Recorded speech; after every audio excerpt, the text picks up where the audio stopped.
diplomatın yaraşıqlı olmaq üçün bir sirlər vardı.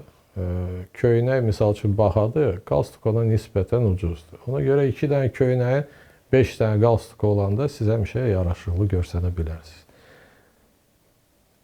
Elə seçilir ki, qiymətdir. Yəni baxan bilir ki, bu qalstuk məsəl üçün ucuzdur yaxud da bahadır. Biz indi başa düşürük bu şeyləri, amma əlbəttə hamı başa düşür ki. O demək deyil ki, bizim imkanlarımız yox idi. Hər bir məsələdə bizim, belə deyək, təcrübə olandan sonra bu məsələləri də həll eləmiş.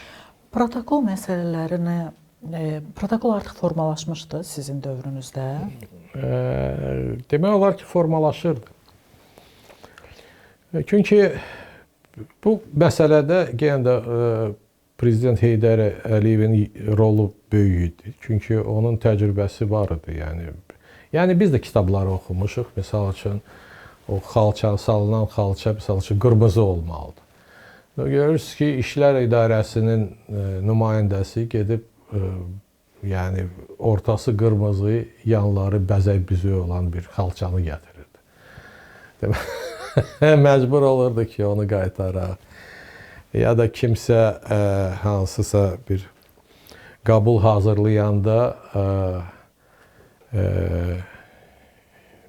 hansısa bir çaxırı görürsünüz ki, əvvəlcədən şirin çaxır təklif olunurdu. Yəni desert vaxtında yox və s. Yəni belə səhvlər vardı əlbəttə. Amma protokol formalaşırdı. Yəni bizə məxsus olan protokol artıq formalaşıb. Seremonial və protokol. Əvvəldən də məsəl üçün diplomatların geyim tərzi filan hamısı qaydasındaydı, yoxsa sonradan qaydaya düşdü? Bizə kömək eləyən o məsələ idi ki, biz həmişə belə cavanlıqdan moddur, oğlanlardır. Zövqlü. Yəni bəzi belə şeyləri, qaydaları əlbəttə öncədən bilirdik. Yəni naharda necə özünü aparmaq, bıçaq, çəngəl, nə bilim, neynəmək və s.